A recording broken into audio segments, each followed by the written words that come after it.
Assalamualaikum. I am Hafsa Aliza Yaqub from Desert of Psyche. Today we discuss about what is social psychology. Social psychology क्या है? The science of the social side of life. Points which we cover in that video is that meaning of social psychology, definition of social psychology, why is social psychology important, social psychology is scientific in nature, social psychology focus on the behavior of individual, social psychology seeks to understand the causes of social behavior and the scope of social psychology. Firstly, we discuss on meaning of social psychology. Social psychology is the combination of two words. The one is social and the second one is psychology. Social means society and individual, and the psychology is the scientific study of mind and behavior of living organism. Social psychology एक सब field है sociology and psychology की. Sociology में हमारा basic focus point होता है socialised rules and historical social context पे, जबकि साइकोलॉजी में हमारा मेन फोकस होता है मेंटल प्रोसेस पे. मेंटल प्रोसेस यानी कि learning, remembering and problem solving etc. Definition of social psychology. Social psychology is the scientific study of how individuals think, feel and behave toward other people, and how individual thought, feeling and behaviors affected by other people. The second one is the scientific investigation of how the thought, feeling and behavior of individuals are influenced by the actual, imagined and implied presence of others. यानी कि social psychology एक scientific investigation है, एक scientific study है जिसमें हम study करते हैं कि किस तरह हाउ इंडिविजुअल किस तरह थिंक सोच सकते हैं, फील महसूस करते हैं और बिहेव करते हैं हम अदर पीपल से. किस तरह एक सोसाइटी के अंदर एक इंसान सोचता है दूसरे इंसान के बारे में, किस तरह फील करता है दूसरे को और किस तरह उसका रवैया है, क्या वो रवैया दिखाता है दूसरे को, और कैसे एक इंसान के thought, feeling and behaviour affect होते हैं यानी चेंज होते हैं by the presence of other दूसरे लोगों से. यानी एक इंसान के ख्यालात एक इंसान दूसरे इंसान के बारे में किस तरह के हैं. यानी एक सोसाइटी में रहते हुए हमारे ख्यालात, जज्बात और जो रवैया हम दूसरों को पेश करते हैं, दूसरों के साथ करते हैं, वो किस तरह चेंज होता है या उसमें एक सोसाइटी में रहते हुए क्या चेंजिंग आती है. अब हम सोशल साइकोलॉजी की डेफिनेशन देख लेते हैं. सोशल साइकोलॉजिस्ट क्या करते हैं, वो एक रिसर्च करते हैं जिसमें वो रिलेशनशिप फाइंड करते हैं वेरिएबल्स का. दो वेरिएबल्स होते हैं, dependent variable and independent variable. Psychologist जो होते हैं वो रिसर्च करते हैं और उसके ज़रिए वो फाइंड करते हैं कि वेरिएबल्स में क्या रिलेशनशिप है. यानी media violence and aggression. Media violence यानी जो हम टीवी पे देखते हैं, अगर हम वो किस तरह की चीज़ें देख रहे हैं उसका और हमारे एग्रेशन का क्या ताल्लुक है. अगर हम टीवी के ऊपर वायलेंस वाली चीज़ें देख रहे हैं यानी लड़ाई झगड़ा देख रहे हैं, बॉक्सिंग देख रहे हैं, तो उससे हमारे अंदर एग्रेसिव बिहेवियर जो होगा वो प्रोड्यूस होगा. और अगर हम हेल्पिंग बिहेवियर देखेंगे तो एक इंसान के अंदर हेल्पिंग बिहेवियर जो है वो पैदा होगा. जैसे कि सोशल साइकोलॉजी की डेफिनेशन में हमने पढ़ा कि हम देखते हैं कि एक प्रेजेंस ऑफ अदर जो है वो किस तरह थॉट, फीलिंग और बिहेवियर के ऊपर अफेक्ट करती है. इस तरह इधर इस एग्जांपल में देखा जा रहा है कि प्रेजेंस ऑफ अदर यानी मीडिया के ऊपर जो वायलेंस दिखाया जा रहा है उसका हमारे एग्रेशन के ऊपर, जो इंसान है उसके एग्रेशन के ऊपर क्या फ़र्क पड़ रहा है. Why is social psychology important. Social psychology important क्यों है. सोशल साइकोलॉजी को जब हम स्टडी करते हैं, learning more about social psychology, तो इससे हमारी अंडरस्टैंडिंग हमारी अपनी ज़ात के लिए और जो वर्ल्ड अराउंड यू या और जो दुनिया हमारे इर्द गिर्द है हमारी उनके बारे में और अपने बारे में अंडरस्टैंडिंग ज़्यादा होती है कि किस तरह दूसरे इंसान की मौजूदगी हमारे ऊपर इफ़ेक्ट कर रही है और हम किस तरह एक ग्रुप के अंदर बिहेव कर रहे हैं, हमारा एटीट्यूड क्या है. इसी तरह एटीट्यूड बनते हैं. सोशल साइकोलॉजी बेसिकली फोकस करती है सोसाइटी यानी कि इंडिविजुअल के ऊपर कि किस तरह एक इंसान का दूसरे इंसान के प्रेजेंस में उसके थॉट, फीलिंग और बिहेवियर वो शो करवाता है, और उनका आपस में क्या रिलेशनशिप है, सोशल रिलेशनशिप क्या है उनका, और वो एक दूसरे पर किस तरह इफ़ेक्ट करते हैं। इसी तरह एटीट्यूड बनते हैं और देखा जाता है कि ग्रुप के अंदर एक इंसान किस तरह बिहेव करता है और एक इंसान जो है वो सोली यानी अकेले वो किस तरह बिहेव करता है।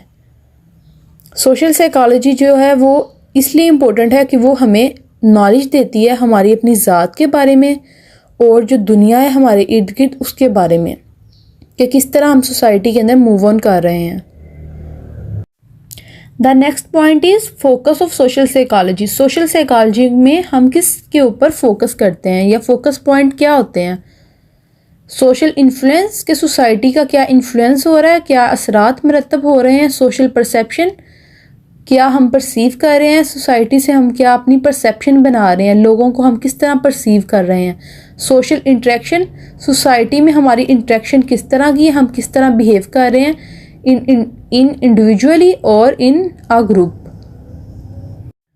The further next point is nature of social psychology. Social psychology एक साइंटिफिक इन्वेस्टिगेशन है, साइंटिफिक स्टडी है about people thought, feeling and behaviour, कि किस तरह एक कल्चर, एक इन्वायरमेंट में लोग अब एज अ इंडिविजुअली और एज अ ग्रुप किस तरह वो फील करते हैं चीज़ों को, किस तरह वो बिहेव करते हैं इन अ ग्रुप और as a separate single individual, और वो किस तरह चीज़ों को परसीव करते हैं इन अ सोसाइटी में, और उनकी थॉट, फीलिंग एंड जो वो परसीव करते हैं उनकी परसेप्शन का उनके बिहेवियर के ऊपर क्या इफ़ेक्ट होता है, और वो फिर किस तरह बिहेवियर शो करते हैं इन अ ग्रुप और as a individual in a environment. कि एक इंसान के थॉट, फीलिंग और परसेप्शन जो है वो इंसान के क्या इफ़ेक्ट करता है उसके बिहेवियर पे, और फिर वो इंसान क्या बिहेवियर शो करवाता है इन अ ग्रुप और as a separate individual in a environment. Social psychology focus on the behaviour of individual. Social psychology का जो मेन फोकस होता है वो इंसान के बिहेवियर के ऊपर होता है कि एक इंसान किस तरह सोसाइटी में बिहेवियर शो करवाता है। क्या वो सोसाइटी में एक अग्रेसिव बिहेवियर शो करवा रहा है या हेल्पिंग या लविंग। इंसान जो चीज़ परसीव कर रहा है उसका उसके थॉट के ऊपर क्या इफ़ेक्ट हो रहा है और वो किस तरह अपना बिहेवियर शो करवा रहा है इन अ सोसाइटी में। जहाँ पे कल्चरल डिफरेंस आ रहा है वहाँ इंसान किस तरह बिहेवियर शो करवा रहा है, वो सब कुछ डिपेंड करता है इंसान के थॉट के ऊपर कि इंसान के ख्याल क्या है और इंसान जो है वो उसके बारे में क्या फील करता है, क्या जज्बात रखता है। Social psychology seeks to understand the causes of social behaviour. Social behaviour की काजेज़ क्या हैं, उनकी वजूहात क्या हैं। Social psychology seeks to understand the causes of social behaviour and social thought. Social psychologists are interested in understanding the many factors and conditions that shape the social behavior. Factor and conditions क्या हैं जो shape करती हैं, जो शक्ल देती हैं social behaviour को, जो इंसान शो करवाता है इन अ सोसाइटी और in a environment. 5 major variable. The first one is social interaction, the second one is cognitive process, the third one is environmental variable, the fourth one is cultural context or culture difference, the fifth one is biological factor. अब हम इसका पहला factor discuss करेंगे जो है social interaction. Behaviour of other people often asserts powerful effect on our own behaviour and thought. दूसरे लोगों का जो रवैया होता है वो हमारे बिहेवियर के ऊपर इफेक्ट करता है। फॉर एग्ज़ाम्पल, जब हम जल्दी में होते हैं तो हम ड्राइविंग फास्टर करते हैं यानी जल्दी जल्दी ड्राइव करते हैं, लेकिन जब हम देखते हैं कि जो एक पुलिस ऑफिसर है वो जो तेज़ ड्राइविंग कर रहे हैं उन्हें साइड पे रोक रहा है, तो हम उनसे देखते ही साथ ही अपनी स्पीड जो है वो लो कर लेते हैं। अदरवाइज़ हम जल्दी ड्राइविंग कर रहे होते हैं स्पीडली। तो ये सारा इफ़ेक्ट होता है हमारा सोसाइटी से इंटरेक्शन का।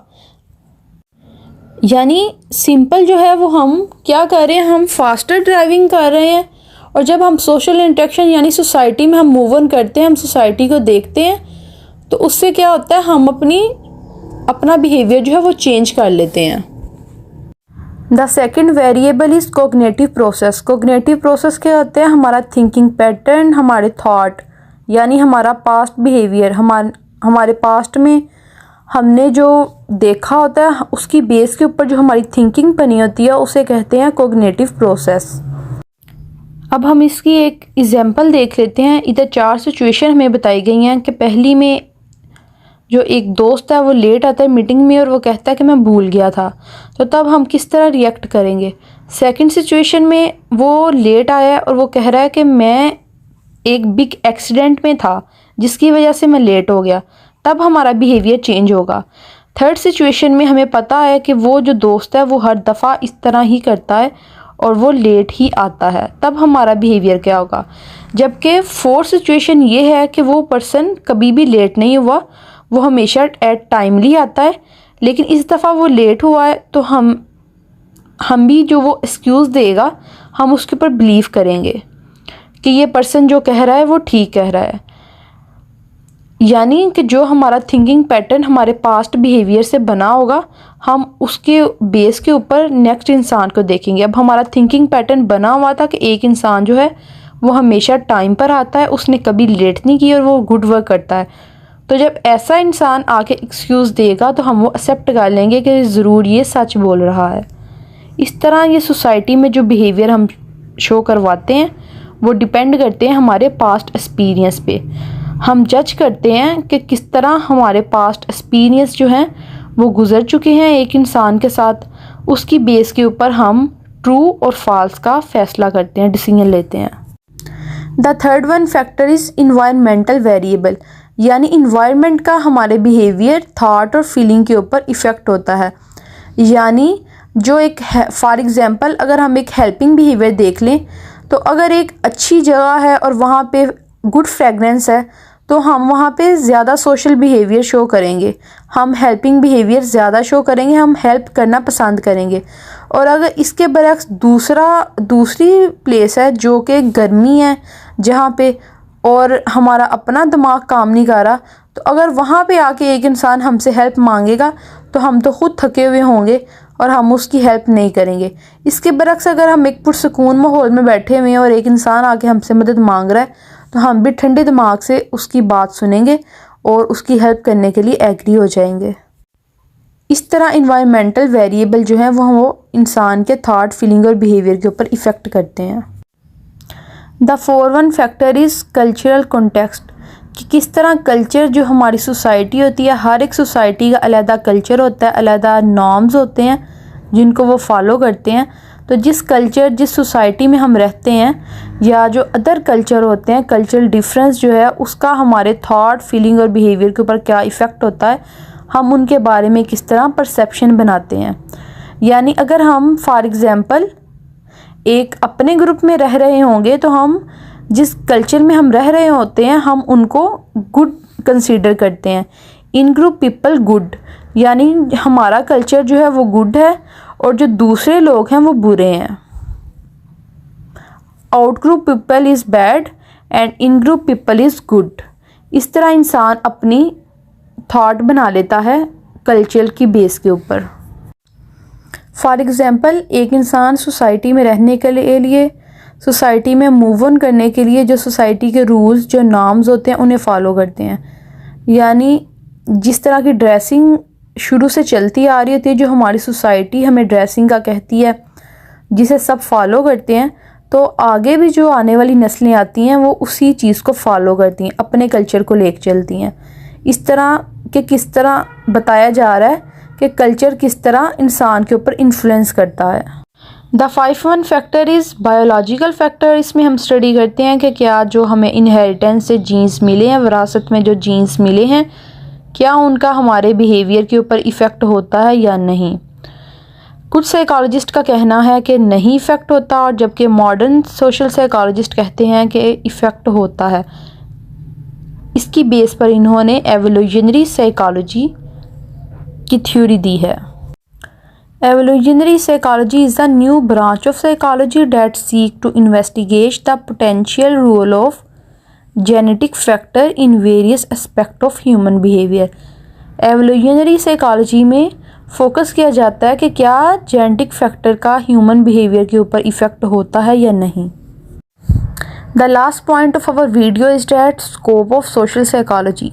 Social psychology tries to understand the relationship between mind, groups and behavior in three general ways. कि किस तरह इंसान जो है वो चीज़ों को परसीव करता है और अपना बिहेवियर शो करवाता है इन अ ग्रुप और as a individual. The first one is that कि किस तरह सोसाइटी की वजह से हमारे thought feeling and behaviour change होते हैं और सोसाइटी का हमारे थॉट फीलिंग बिहेवियर के ऊपर क्या इफ़ेक्ट होता है. हम किस तरह बिहेवियर शो करवाते हैं इन अ स्मॉल ग्रुप और इन अ लार्जर ग्रुप. हमारा ग्रुप के अंदर क्या बिहेवियर होता है, हम किस तरह पार्टिसिपेट करते हैं. The second one is that कि किस तरह इंसान जो है वो चीज़ों को परसीव करता है और फिर अपना बिहेवियर शो करवाता है इन अ ग्रुप. कि क्या किस तरह इंसान चीज़ को परसीव कर रहा है ग्रुप के अंदर, अपना प्रोडक्टिव बिहेवियर शो करवा रहा है या नॉन प्रोडक्टिव, और ग्रुप डिसीजन मेकिंग के अंदर इंसान कितना इन्वॉल्व हो रहा है. क्या इंडिविजुअल ग्रुप डिसीजन मेकिंग के अंदर पार्टिसिपेट कर रहा है या नहीं पार्टिसिपेट कर रहा. ग्रुप का उसके परसेप्शन के ऊपर क्या इफ़ेक्ट हो रहा है. अब हम डिस्कस करते हैं इसका स्कोप का थर्ड पॉइंट, जिसके साथ ही हमारा लेक्चर एंड हो जाएगा. वो ये है कि किस तरह इंसान जो है वो अंडरस्टैंड कर रहा है ग्रुप को, वो ग्रुप के अंदर किस तरह का बिहेवियर शो करवा रहा है. वो न्यूट्रल है, हेल्पिंग बिहेवियर शो करवा रहा है या कि हॉस्टाइल, और वो गुड वर्क दे रहा है एज अ इंडिविजुअल और एज अ ग्रुप. ग्रुप के मेंबर्स के साथ और जो आउटसाइड द मेंबर्स हैं उनके साथ वो किस तरह बिहेवियर शो करवा रहा है. यानी कि एक इंसान का ग्रुप के अंदर क्या बिहेवियर है, थॉट फीलिंग और बिहेवियर के ऊपर क्या इफ़ेक्ट आ रहा है ग्रुप की वजह से.